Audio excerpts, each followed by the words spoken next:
Titanus, Tor, Pyramidus, a big gap filled with Charizords and a toy exclusive, and now the Mammothzord. Motorized like Titanus and with a firing gimmick, Ninja Storm truly had everything and went out on a high with the biggest Zord to date.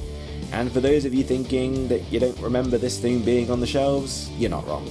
Let's start then with the toy history. So the elephant in the room, or in this case the Mammoth, is that this is our next only sold as Super Sentai release.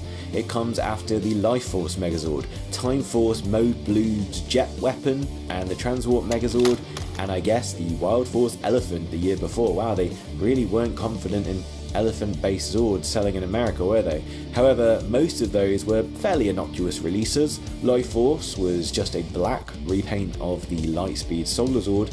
The Time Jet and Elephant were just weapons. Transwarp was a retro robot and only a glorified Megazord in name. In reality, it was a gimmick that went along with a playset, harsh but true.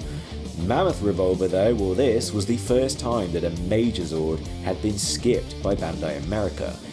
Yeah, but you can see why. Revolver Mammoth got its release in 2002 under Nimpu Sentai Hurricaneger after appearing in October for their 33rd episode, right in time for the holiday sales. Very clever, Japan. The Ninja Storm equivalent appeared in episode 29 in August 2003. Unfortunately, that summer debut did not lead to a deluxe toy release. It's colossal, not in a cute Pyramidus, which can fold in on itself way, not in a Tor the Shuttlezord is big but hollow and still light kind of way. Revolver Mammoth is big, it's partially hollow but still heavy because of double motorized mechanisms. It's not very poseable, and to be honest, I think it's more for collectors and displayers than it is for battle players. So that's probably why it didn't get its American release, not least in that they already had 6 Megazord releases on the go at retail. The 3 main Megazords, plus the 2 versions of Storm Lightning Megazord and the red Ninja Reap colour known as Ninjacom. So they were pretty set with things to sell. A giant format busting Carrier Zord was not their intended direction of travel for this season. The franchise had an interesting history with Carrier Zords, and the recent examples, up to Ninja Storm, all had at least a high stance Megazord-esque mode. There hadn't been one that couldn't become a Megazord since Return of Titanus in Season 3 and Silver Titanus in Season 6. This, again, was heavier, would be much more expensive to produce and sell, and was just a bad option, I guess, for Bandai America. And it's a shame, because it's such a good toy. Let's talk about its design. So Mammothzord is interesting. It's the Ultrazord that asks the question, what if an Ultrazord was basically just a big giant face? The mighty Mammoth somehow manages to be both the most boring and yet most impressive of the Ultrazords so far. Unlike Pyramidus and even Titanus to a degree, what you see is what you get. There is no transformation here relatively. However, it's a big ride-along car for whatever Megazord you want to throw at it. And the Revolver gimmick is literally like a 6-bullet revolver. It takes the large power sphere gimmick from across the season, it adds electronics, and it multiplies it by 6 at a time. Its main success is in bringing together these 2 disparate ideas of the season, the spheres and the combinations, and unifies them all into one fortress. I said in my collection of Megazords video that it is a hinge season for design. It represents both the past and future of the designs used for both Sentai and Power Rangers.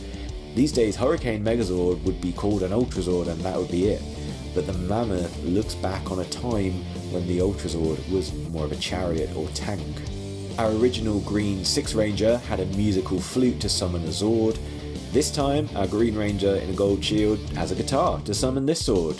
Ninja Storm really is a have your cake and eat it kind of year. It's like they're testing the water with what might work best long term. Is it going to be Zords that offer multiple combinations together? Is it added posability in something that maybe doesn't transform? Is it auxiliary Zords where you don't need them all but can pick and choose the ones you like? Or is it still a gigantic Charizord? Something that they hadn't really mined since Artillatron, at full size anyway, I'm not going to count Zenith Charizord, and not really properly since Pyramidas, when it was actually called an Ultrazord and actually gave us a combination. I love this season for having such disparate elements, and yet weirdly, they all go together somehow. I do wonder as well if Ninja Storm has these sort of factions and opposing design camps. You've got the over-the-top, you've got the classic.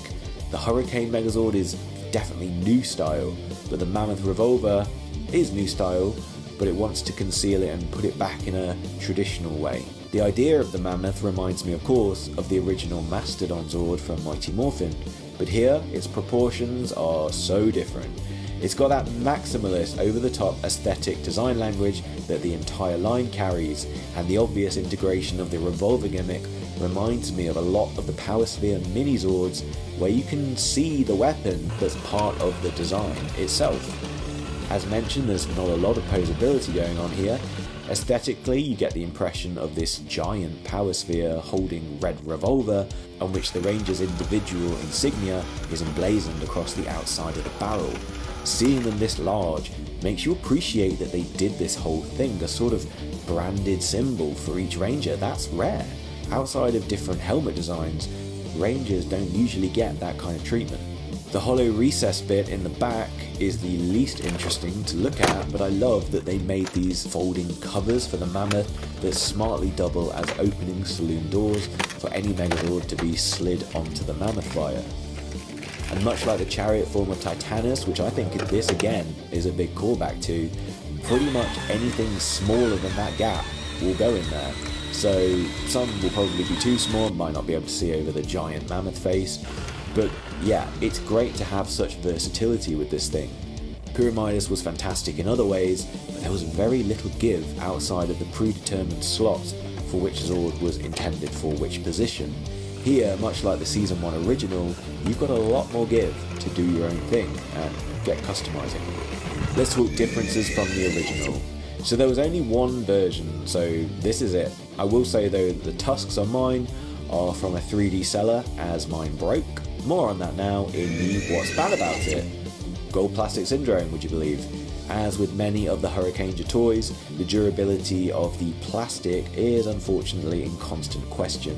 While mine did well when I first bought it back in April 2016, right when I actually was about to kick off powerrangergram, the years that followed in the garage led to the temperatures changing molecular stability of it, I guess, and I accidentally moved it too quickly or funny and I broke off one of the tusks. It just shattered into a million pieces. I do have the pieces somewhere. I have misplaced all the little shards, so for the sake of this review I bought these off-colour yellow ones, and I could paint them actually to match the gold a bit better, something to get around to at another point.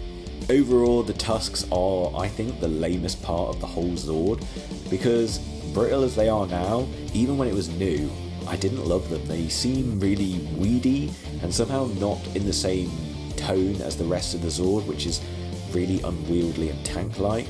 These are like spindly like roots. Obviously you need them to complete the screen accurate look, but yeah, weird disconnect design wise there.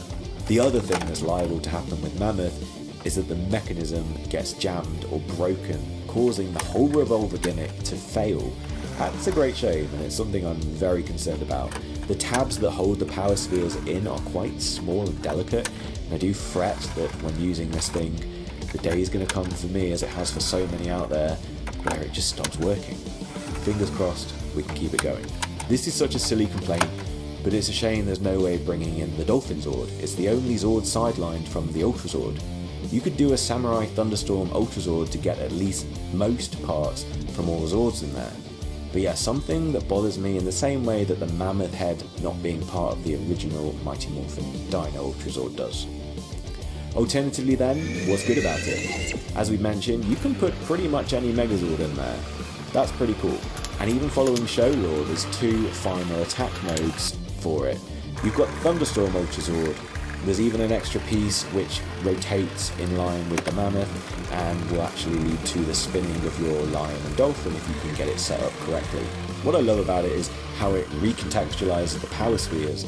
It turns them from just storage balls into bullets. The revolver gimmick means there was a point to having all these spheres all along, and it's something that America tried to hastily do something with by including those yellow cannon launchers with the second version Storm Lightning Megazord and Ninjacon. But yeah, this was the electronic original and it was much better realised. Hurricane Ultrazord is the second version, and this changes the de facto Megazord to the final combination and changes the focus of the power spheres from the balls to the Zords themselves. You can attach many of the mini-Zords onto Mammothzord, some directly as there are several spivots where the power sphere Zords connect and allow for an action mode. It's a pretty nice touch, and it's a shame it wasn't completely well thought out though. Not all the mini-Zords have a proper place to go, and you're left just sort of balancing them on there like the actual mini-Zord and the bee. It's very strange, like it was a half-developed thought that changed last moment from we're gonna just include the ones that make sense to I'll just throw them all on there, it'll be fine. Although it has to be said, even in Japan the cloak and stamp don't make it onto there. In a way, it is so cool to have a screen accurate way of putting everything in one place, nearly everything anyway. Having said that though, this is one of those times where I'm gonna have to give a pseudo inner peace viewpoint, because this shouldn't be a thing. This is too big. The final combinations are too crazy and take up too much space. And yet, I completely love it. The whole season has shown that there can be fantastically designed Zords, borderline garish and taken right to the extreme of what is acceptable design-wise. And here they sprint to the finish, not only continuing that idea, but bringing it all together as one unified cluster. Ninja Storm was a year of the show that I think best represents the franchise as a whole, where it came from and where it went on to be over the next 2 decades, and beyond in Sentai. Having 3 Megazords that combine multiple specialist weapons and a colossal carrier that fires huge spears and in motion, this is, as I've said, a pinnacle season for me. I've taken as long as I have getting through these reviews because I didn't want it to end. I know there's great stuff afterwards and Zords that many of you probably love more than these, but I don't know, there was just always something special for me about Ninja Storm. After Wild Force meant I just wanted to check out of the show for good. I wasn't expecting the very next year for them to pull me right back in and keep impressing me as they did in brand new ways time after time. I remember when the Ninja Storm stuff was first out, I had toy aisle paralysis. It was over a decade when I finally got all the toys, and I wondered why I waited all that time. So if that applies to you for any season's toys, my advice, don't wait. The Ultrazord of Power Rangers Ninja Storm towers over pretty much everything else I have, and even if not in height, then certainly in mass. It's this franchise at its most intricate, deliberate, absolute best. In case you haven't clocked it just from the disparate Zord array, and I've got a lot ranging from those very small ones to absolutely massive, Ninja Storm is top tier Power Rangers. It might not be as well written as In Space or RPM was, but it's somehow still just as epic. The cinematography benefited from their new location in New Zealand and action sports theming. The cast rapport felt like friends you actually wanted to hang out with. And then you've got everything that plugs in from an impressively designed Sentai. And I'm sorry, but I like most of those stock music choices and I love the Zord theme music. Ninja Storm just had it. Like an easygoing confidence, like the show were like, yeah, we got this, we're Power Rangers, we're in a new country, we've got prime time now, we're owned by the Walt Disney Corporation, everything's going to be bigger and better. They didn't know it was going to go into a bit of a holding pattern in terms of appeal, and yet the stories they were telling and the theming they were using were some of the strongest in the franchise. What a season, what a ride, I am so glad this exists. What do you think about Ninja Storm's ultimate combination? Do you prefer with or without mini-Zords being displayed as part of it? Do you prefer Thunderstorm or the Hurricane Megazord variants as the rider? Obviously you can swap and use whichever combinations you prefer. And what Megazord would you put in there to ride it if you could? Oh, and as a bit of an extra epilogue video treat for Patreon members, I've done a bonus video talking about the mysterious Ninja the Lightning Megazord, the Deluxe Bandai, and the Hasbro action figure releases. Go and take a look if that's of interest. And thank you again for watching this series, for your patience waiting for this final part. And remember, a happy ending is nothing more than a new beginning. So I'll see you soon for some Deluxe Dino Thunder. Until then, see you later.